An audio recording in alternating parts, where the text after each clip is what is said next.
Hello, my beautiful people, and welcome to the first episode of Valkyrie Sessions. If you are tuning in on YouTube, Spotify, Apple Podcasts, regardless, we appreciate you tuning in. My name's Aaron Jackson, and yes, you are listening to Valkyrie Sessions. And what this is going to be is a podcast dedicated solely to a woman in rock, metalcore scene, talking about all of the incredible things going on with that. I know there's other podcasts out there that talk about this same thing. Shout out to She's with the Band and Metal Queens podcast, and I know there's plenty of others. The one thing we're going to add to this podcast a little bit is I have basically a dream, and one of the reasons that I'm doing this podcast is it is a goal of mine as a person who is a huge fan of rock and metal, to create a festival. I think that right now is a really important time in the world, and I think that it's a time where you're starting to see where, for example, in things like sports with the WNBA, but also many other things, and rock and metal being one of them, the growth of female music out there, the growth of just females in positions of strength and power, and I think that's a great thing, and I think that you're starting to see that with a lot more. And I'll talk about the specifics of this in a little bit, but for lack of a better term, female-fronted metal, rock, metalcore groups, even groups that have incredible female guitarists or drummers. The Warning I know is an all-female band, and they have great guitarists and drummers. But I've also like Jen Ledger from Skillet. There's plenty of bands out there that have great instrumentalists as well. And my whole idea with this is eventually have a festival dedicated to celebrating these incredible women and for what they've done to help grow the rock and metal scene. I've been a fan of this music my whole life, and as you can see behind me, I'm a huge Evanescence fan. I have this right over my shoulder here. I also have some other posters in the back. Hailstorm, Deadland's a smaller group, and then The Warning back there. But I'm fans of so many different groups out there, and I want to talk about all of them. You could tell I'm wearing a Ginger shirt right here. I'm actually going to their concert in a little over a week. So, yeah, my goal is basically, talk to try to help build a sub community together, help grow the rock and metal community. And I think that there's a way to do that in a super healthy way. And I think celebrating what these artists and these groups do is a great way of going about that. So, a little bit about myself. Obviously, I've spoken about my love for music. This isn't the only thing I do. I'm going to be putting out a podcast each week.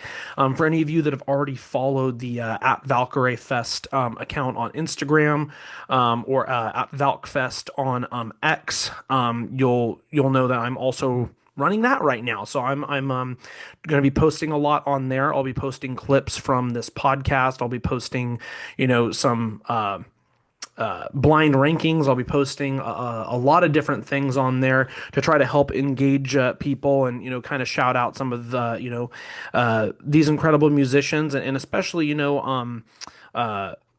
artists that don't have the spotlight as much as others out there, and try to kind of get more people to engage and listen to them, kind of learn about them in a way. So that's what I want this podcast to be all about.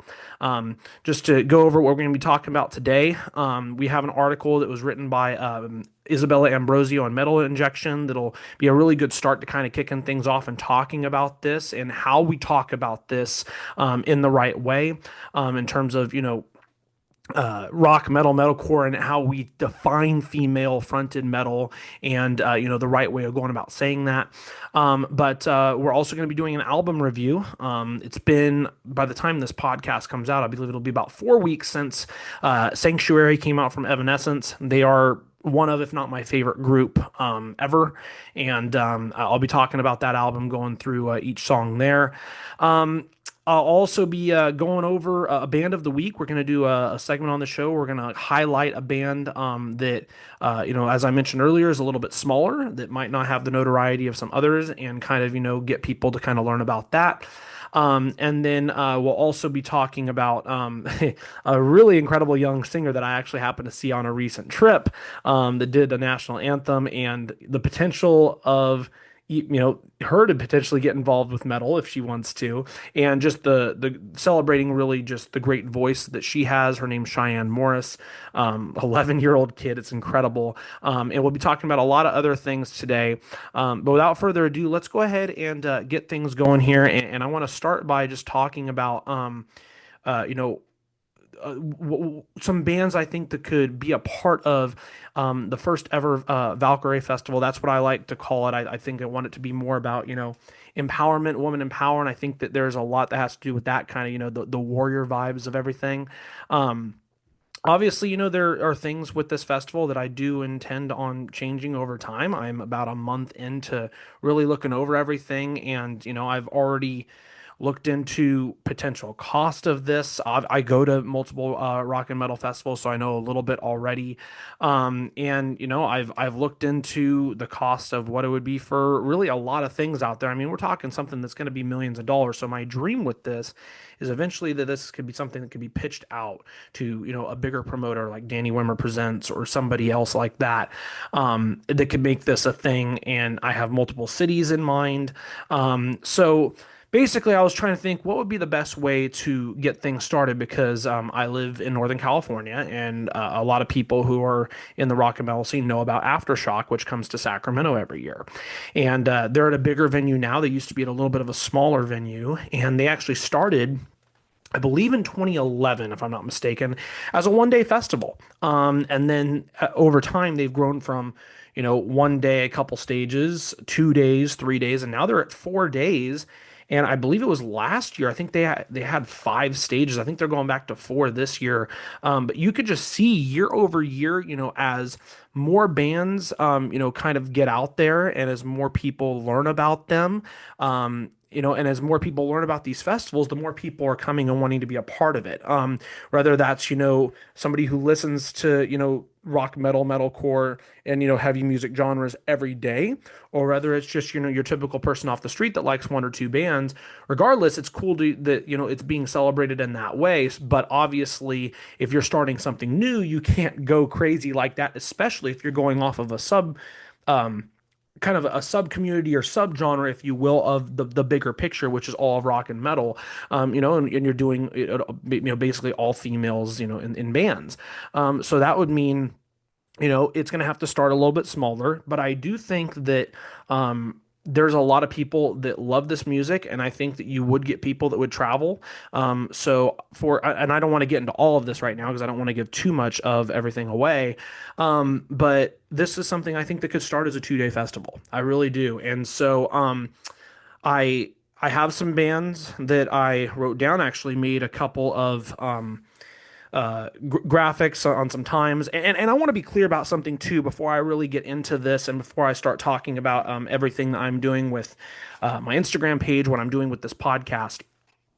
Um, I even mentioned this past week, I want to hire someone on as a graphic designer. I'm not the best graphic designer. I do some stuff with journalism, and I've kind of learned a little bit in Canva, but I'm not perfect. And so, just to help me kind of get things going and try to have some provocative graphics, I have used some forms of AI to help make it and generate it. I know that that is a very sensitive issue for a lot of people out there. I want to make it clear that is not something I want to do in the long term. This is something I'm simply doing to try to kind of help get at least something out there that could then be kind of morphed into something even bigger and better, by somebody that I would like to have, help me out with this project. With that being said, though, I have a couple graphics that I've made. And so these are some bands, for example, that I have on my list. I'll go through them all for the 2 day festival. The Pretty Wild, and we're going to be talking about a lot of these bands in future episodes as well. Some really good bands all across this list, and then it'll kind of work up to people that are definitely more well known.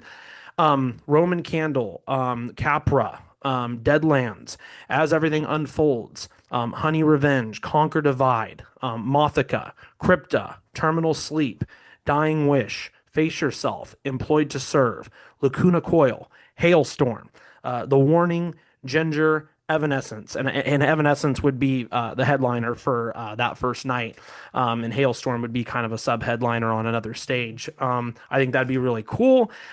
You'll notice when I talk about some of this, I'm not going super balls to the wall in terms of, having like Linkin Park with Emily Armstrong on there or having Paramore with Hayley Williams. There's a lot more money that gets thrown out even when it comes to that. And obviously, if this is something that's just starting up, you can't have everything right away. Again, this is something though that I think can grow. So, those are examples for some bands I have for the first day, and then for the second day, I'll go through other ones I have. The Haunt, Red Hook. Actually, got a chance to see them recently. They're a great band. I believe out of Australia, if I'm not mistaken. See You Space Cowboy, Against the Current, Flyleaf, yours truly, Brutus.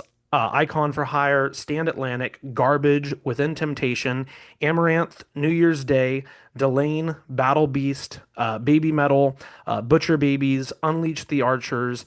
Sub-headliner would be Pretty Reckless, and then the headliner would be Nightwish. I'd love to get them out there. That'd be fantastic. I'm going to get a chance to see actually a few of these bands this summer. I'm going to see Ginger, as I mentioned earlier, in about a week. They're playing with Entheos and I believe another group.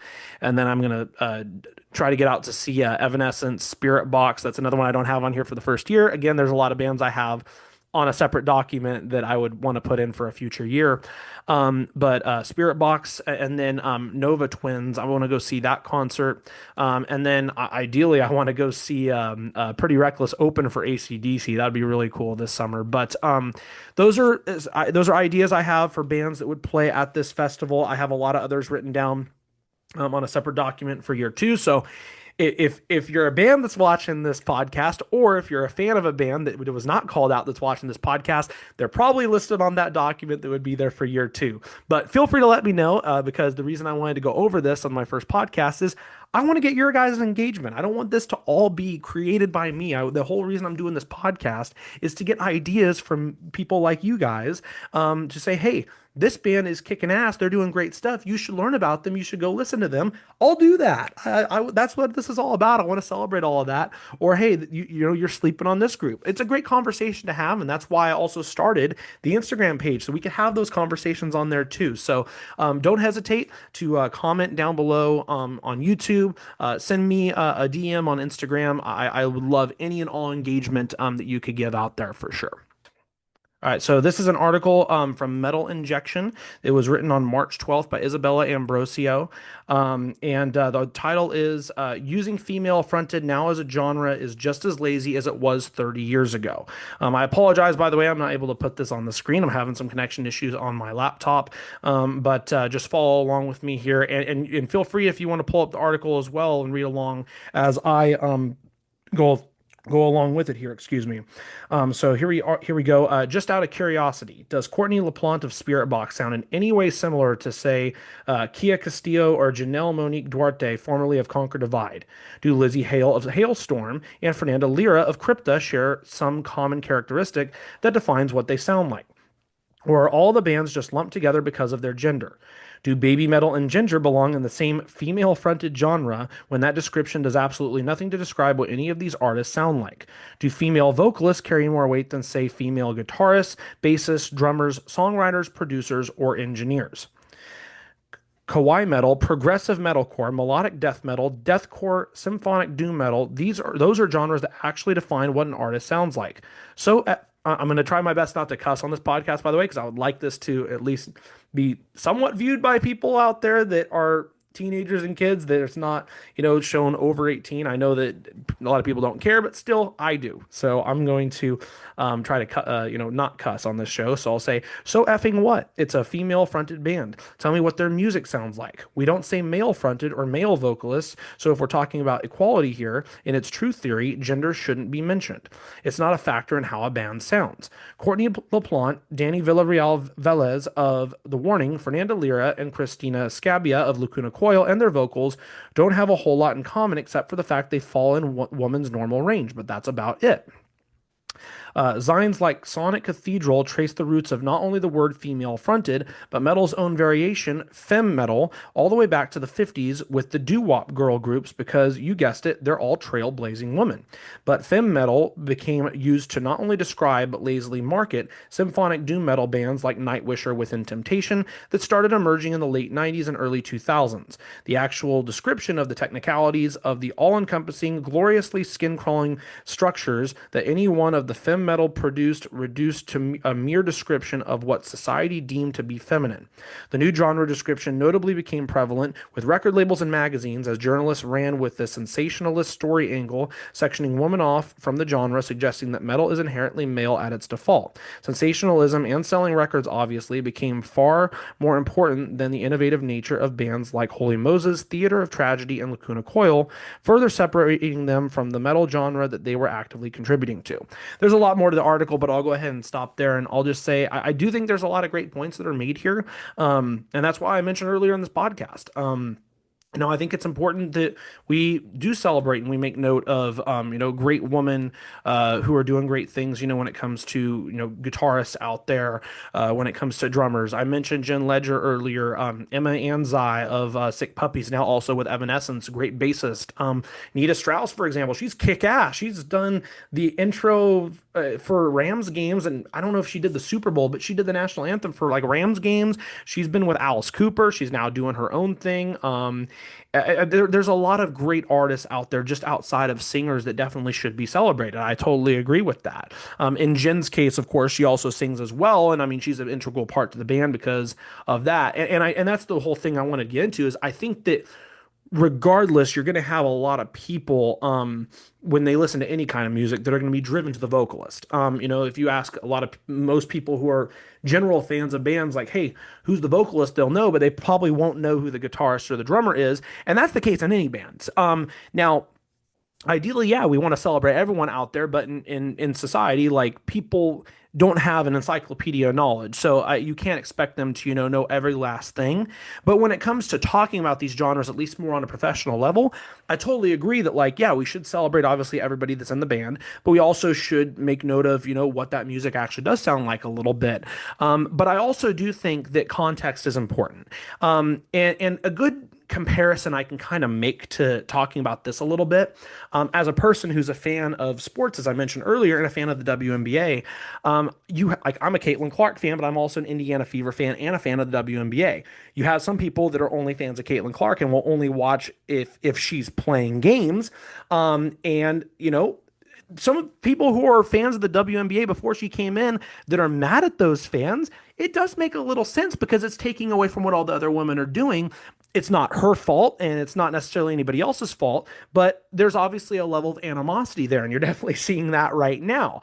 In the sense of kind of bringing it back to metal, it's like if you only mention female fronted, or like if you're only going to a show saying, hey, I only care about one group, and then you're not going to take the time to actually listen to the other groups there, come on, put a little effort in for sure. So I think everything in context is important. So I think if, somebody's out there and genuinely does care about trying to listen to new music and just happens to say female fronted, yeah, you can say, okay, well, what does it actually sound like? And you can be reasonable. But I also think that at the same time, we can't demonize every single person. I think the important thing with music is, it's trying to bring people together first and foremost. But secondly, it is in a way a distraction from the horrible things or the awful things that go on in the world or things that we have to deal with in our everyday life.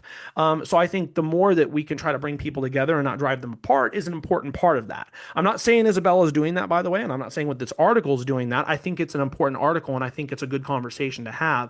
I just think context is important, but at the same time, people should be mindful of what they say and what they listen to out there as well. So I'll just leave it at that for now. That's a good conversation though, for sure. And again, if you have any other thoughts on that, if you disagree, if you agree, let me know in the comments. I would really appreciate that. With that being said, let's go ahead and go on now. And I hope that I don't have any other technical issues I did earlier on the show, but I'm going to try to pull up this video here of this 11-year-old kid by the name of Cheyenne Morris who did the national anthem at a College World Series game. I actually went to Omaha a couple weeks ago with a friend of mine to go to watch some baseball games for College World Series. And I heard this kid who was 11 years old, and the voice she had, I was like, I was blown away. I mean, it was one of the best anthems I've heard in probably years. I mean, at least a year. I mean, it's one of the best ones I've heard. And I know that this girl's also done some national anthems for like the New York Yankees, some teams down in Florida. But the reason I'm showing this, as you will see, is for a reason. So let me go ahead and pull this up here and share my screen with everybody. All right, here we go.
Right here.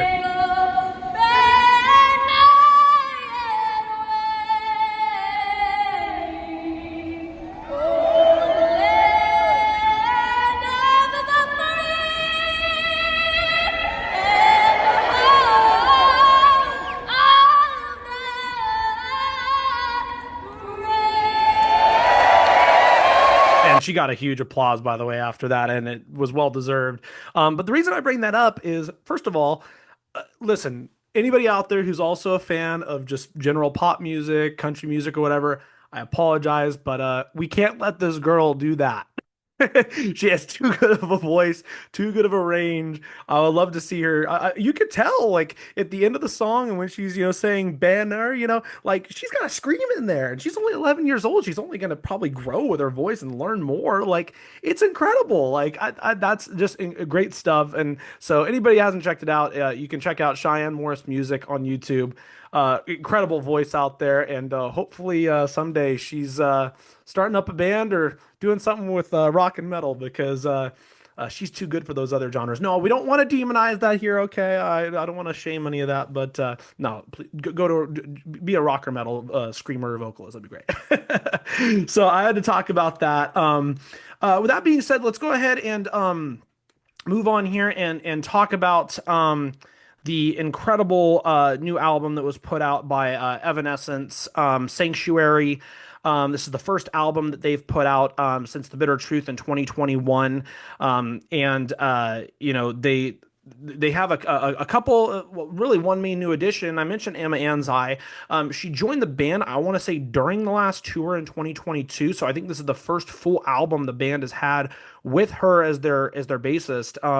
Will McCord's, who is actually from the area that I live at. He's been a long time with the band since I think 2006. Will Hunt, their drummer, who was kick ass on this album, by the way. And I'll explain that a little bit more and how his drums really made this album even better. But he's been with the band now for a little bit, at least the last couple albums.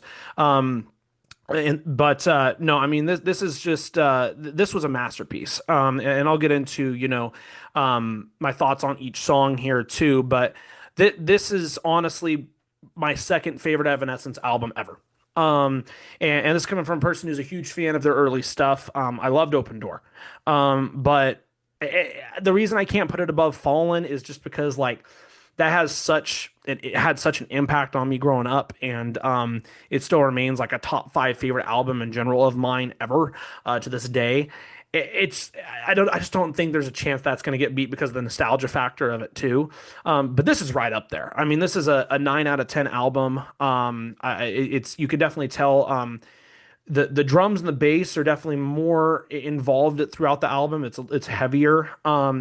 It's just a great album in general. Now before I go through each song, I do want to mention like the way I listen to stuff. I usually will give it one listen through just to kind of get a sense of my thoughts on the music and just the sound of the vocals, and then I'll get usually give it a second listen through and actually try to hear what's being said with the lyrics. Look up the lyrics and then kind of try to infer from there what that means.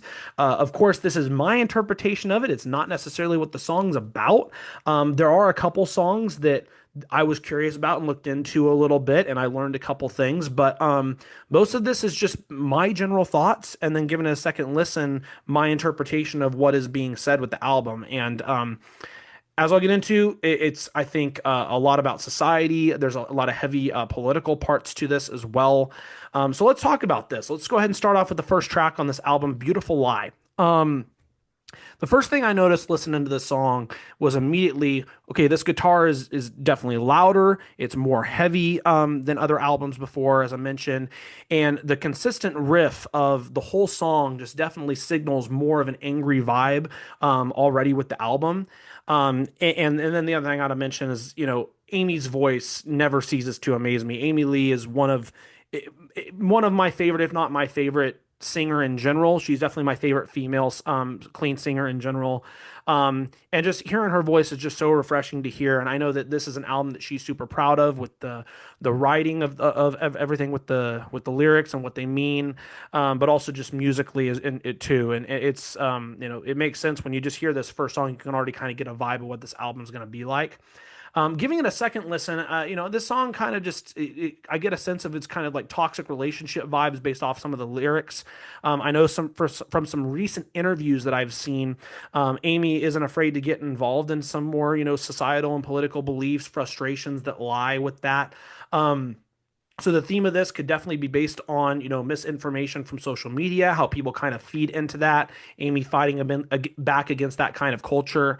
So I could definitely see that being involved here too. But great first song, love "Beautiful Lie," and then that leads into track number two. "Tell Me When You've Had Enough." Again, these are some of the heavier guitar riffs I've heard from them, maybe ever. I mean, Tim and Troy McLaughlin too, didn't mention him. My apologies, Troy, are definitely experimenting a little bit here. I know there have been some songs before like "Broken Pieces Shine," even as far back as like "Weight of the World," on "Open Door," "Going Under," on "Fallen." But I mean, this definitely gives me more heavy vibes.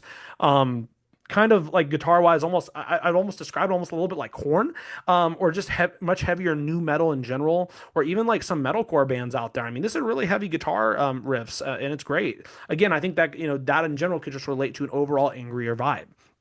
As I mentioned earlier, it's also Emma Anzai's first album on bass, and having listened to limited amounts of samples of Sick Puppies before, I know they have some heavy riffs, so she could definitely be playing a major influence on the sound of the guitars too. And her and Will just complement each other really well. So I think they do a really good job. And now we get to there's a few songs on this album that I really love. I don't know if this one's my favorite. I think it depends on the day. But "Who Will You Follow" is like a 12 out of 10 banger. I mean, this song is fantastic. I love this song so much. And this album, when at first I heard the song, I'm like, okay, well, this definitely starting to make me feel like it's a massive protest just against modern day society, whether that's social media, current social political environment. This kind of just feels like an anthem to people saying how important it is to just think for yourself. Just thinking about, her songwriting and how the early days of the band, it was so much about, trauma, grief, heartbreak to now this. And I'm not saying that, she doesn't still include that or have songs about that. In fact, as we'll get into later on the album, there is a song directly about that relating back to the early days of the band. And I'm not saying also that none of that is important, because it is, but it's almost like she and the band are kind of breaking out now and saying, we have a voice and we're going to use it and we don't care what the heck you say. So I love it. I mean, I just love this in general. And the music video is also fantastic for that song too. And then "Rapture." The first thing I noticed during this song, I forget what part of it was during, but there were some backup vocals, and usually Amy does her own, but it sounded like a different voice, and I was wondering, is that Emma with backup vocals? I was like, if that is, that's awesome. I'm glad to see that the respect that she already has with the band, and to, to play that big of a role with the group already. Just one of the quotes from this song that kind of really stood out to me was I believe it was after the chorus, either the second chorus or the bridge. I'm giving back all the shame I carried for you. That's just right there. That's escaping toxicity, kind of letting go of some guilt. I think there's also a call against greed in the song. There's a part where there that said, "Bloody is the jewel, money is the god you answer to." I think in general, this it could just be about manipulation. I'm not, saying I'm not going to be manipulated, whether that's for love, money, etc.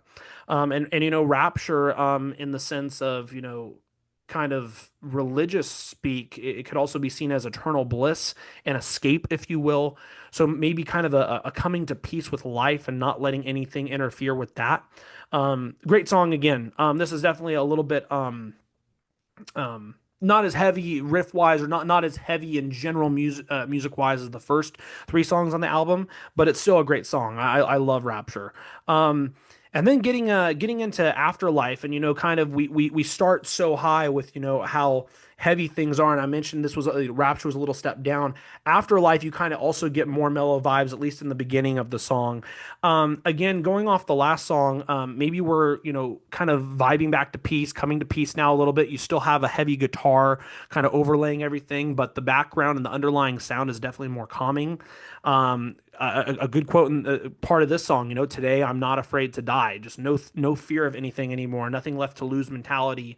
And could relate to the lyrics being more about talking about modern day society, not being afraid to speak their mind, kind of going back to who will you follow a little bit. Um, I can even go back to the last album, that they put out, Bitter Truth, with Use Your Voice. And again, that was 2021, so that was right after the election. So, 4 to 5 years can do a lot, especially, just seeing, regardless of, your thoughts out there, the overall division we have in our society nowadays and on social media to someone. So this definitely gives a bit of a darker vibe, definitely. And this is also, I think, one of my favorite tracks on the album. I like Who Will You Follow. There's a song later in the album that I love too, but this is a great song.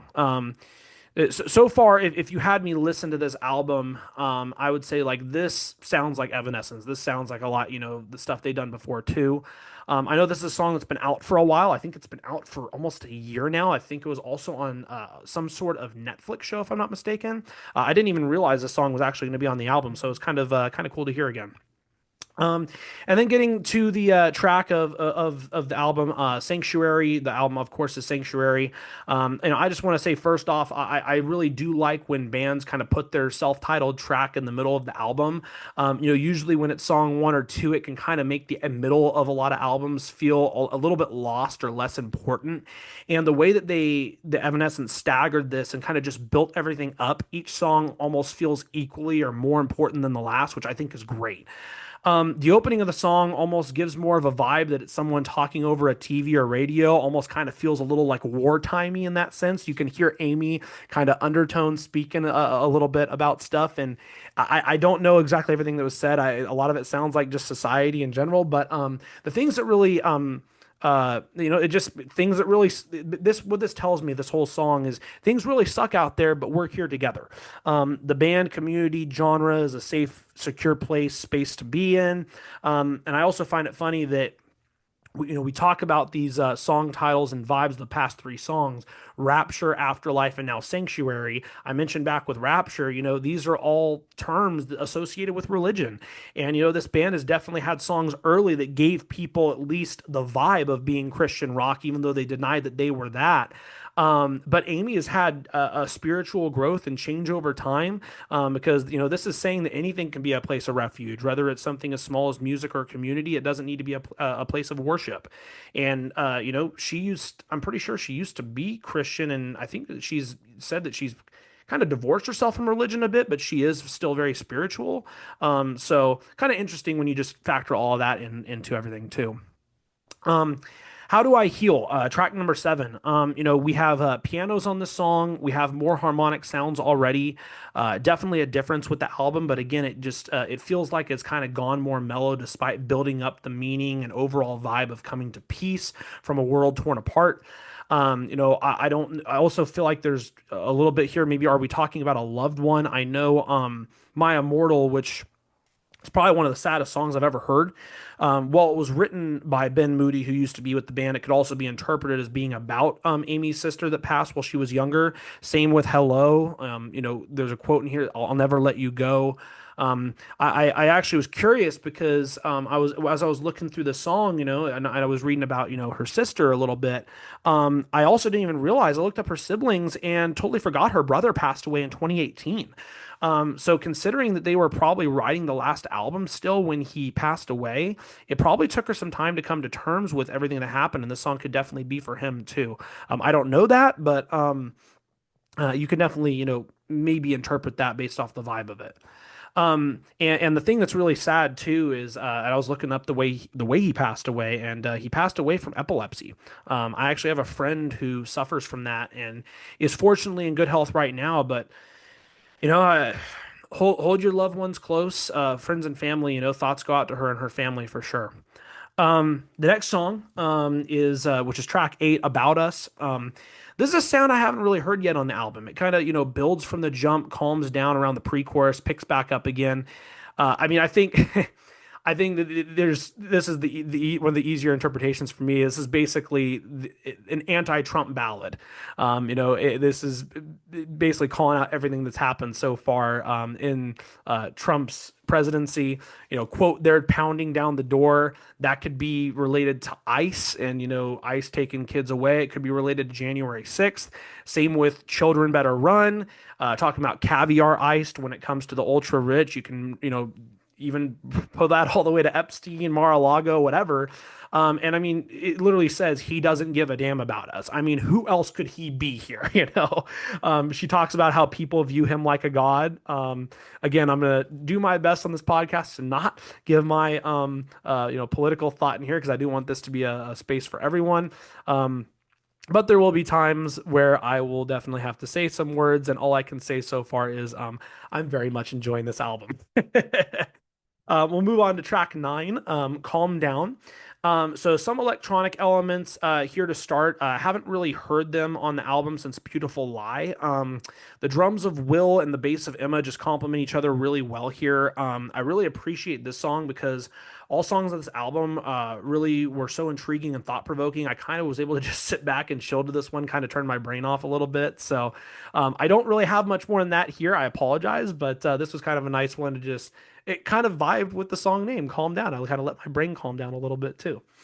We'll move on to track 10, Self-Destruct. Again, back to heavier with the drums, still some electronic sounds in the background, but definitely powerful lyrics. Are we going to die before you get enough? Hate is the drug killing us. I think it's just kind of emotional exhaustion is the theme I'm getting here and just kind of trying to do something about it. We'll move on to Forever Without You. This is definitely one I had to listen to at least probably 3 or 4 times to get a sense of, what was truly being said, what was going on with this. And one thing that's definitely made note of, I think this is the only F-bomb, not only of the entire album, but maybe in the history of Evanescence discography. I think it's the only reason that it's probably explicit on a lot of platforms. So I don't know if I've ever heard Amy say that before. So I was like, oh, okay, definitely a little angry here for sure, or just sad. The thing that was easy that after a couple listens, that I was kind of kicked myself that I was like, okay, how did I not notice this? Early in the song, this is the last tear fallen. This is the last open door. So immediately that's referring to the first two albums in the early time with the band. I mentioned Ben Moody earlier. I know he left the band really early. I think it was either during their first tour or after tour of their first album. So I could definitely see this being about him. And then, later on in the song, it says, and though you left that night, you're still here because I'm in the fight. It's clear, she feels she did okay moving on, but still feels a certain way about, him leaving the band or what happened in that situation and maybe coming to terms. Again, I don't know fully exactly what happened with that. There's, I think, been things written that she kicked him out of the band. There's been things written that he left the band. I'm not going to get into that because it's none of my business, but still, obviously, there's some confrontation there. I was just trying to see if there were any references to Open Door Days, unless that album was tough to make, considering it was without Ben. Also, though, I don't know how many songs were still written in '03, '04, if when Ben was still with the band, that led up to Open Door in 2006. So that was a little bit confusing for me. Maybe I'm looking just too much into it. I just get a sense it's about her closure from that time in the early time with the band. Could be closure from other members maybe not being with the band anymore, like Rocky and Terry too. But again, as I mentioned earlier, shout out to Tim for still kicking ass and being here for 20 years. You're freaking awesome, representing the 916. We'll get into the last song here. Wide Open Heart. Awesome way of closing the album, and this is also one of my favorite songs. I think Afterlife, Who Will You Follow, Wide Open Heart, depending on the day, any of those could be my favorite on this album. To me, this is just about being true to yourself and not being afraid to still live in in the world and be a good person despite of all of the horrible things that may be going on. Attack each day one at a time, if you will. You could almost say the way it starts and the overall sound during the chorus has more of a triumphant vibe to it, to where it's almost celebratory. Look how far you or we have come. Don't give up. So I think it's just a great way to end the album, and really smart that they put it here. Again, this is a 9 out of 10 album. I don't know. It's hard for me to give things tens just in general, movies, music, whatever. A nine's almost a perfect score for me. It's just a fantastic way of fighting back against modern day society, finding peace with the world, coming to terms with the past, and putting it all into an organized, beautiful piece of artwork. I think, and like I said, I'll definitely be listening to Afterlife more. Who Will You Follow? Wide Open Heart. I think it's fantastic. This is just almost as close to a perfect album as you can get. So that's everything with Sanctuary there. Again, I'm looking to most weeks, not necessarily every week, but most weeks I'll be doing album reviews. I already have a couple in mind for next week. I'm not sure yet. I know Pretty Reckless has a new album out, so I will be listening to that. But I may also be covering an album from a smaller band, so we'll see what happens with that. Let's go ahead and talk about band of the week. I want to highlight smaller bands on here and kind of give them a voice and shout them out. And behind me, you can see it below the hailstorm, is Deadlands. I got a chance to see them for the first time last month. They're out of Long Island, New York, fronted by Casey Carlson, CJ Airy, I hope I'm pronouncing your name right, on guitar. Andrew Gaudio's been their touring drummer. I don't know if he's their official drummer now or not, but I know he's been their touring drummer. They started in 2022. They're up to right about 181,000 Spotify monthly listeners, 102,000 on YouTube Music. Casey alone has 375,000 followers on Instagram, nearly 3 times the band, but you also have to factor in what else she does. She's the touring vocalist for Nita Strauss, and her vocals and screams definitely bring the energy, and she's gotten famous in a way also because of all the covers that she's done. She's been doing covers for years. So I even told them this when I told her this, because it was cool of her that she signed autographs and took pictures with everybody where I got a chance to see them. And I told her, how much she's gotten better with cleans and screams in the 4 years they've been a band. At least, since they've put out music, I should say. Their most popular song, Kundalini with the Pretty Wild. I hope I'm pronouncing that right too. And I'll talk about the Pretty Wild more next week, likely on the show. Their most underrated song, in my opinion, Die in Paradise. That's a very good song. I know they're also working on a new album right now, which is freaking awesome. They just went on tour with Vanna from New Zealand, Red Hook from Australia, and Eyes Set to Kill. They are a great band. Give them a listen if you get the chance. They are you will not be disappointed. They do great work. I think that's pretty much going to do it for our first episode. Next week on the show will probably be another engaging question related to creating a festival and kind of growing the community, and what can be done to make this festival special if it ends up becoming a thing someday. Also want to talk about the festival Olivia Rodrigo is setting up right now. That is all woman too, so I'll have more details on that. I'll have another album review for you. Eventually, I want to get some interviews on here too. I want interviews with some great female vocalists, guitarists, drummers from bands. I would love to interview some people in metal media. I'd love to interview photographers. I think that there are a lot of great people that are contributing to helping this grow this scene, make it better, and I just hope that I can somewhat be a part of that. So I appreciate everyone for tuning in. This has been Valkyrie Sessions, episode 1. We'll be back here, same place, same time next week to talk about more great things going on in kick-ass rock and metal with females, making the scene a better place. Until then, hope everyone has a great week. Rock on. Take care. Peace out, everybody.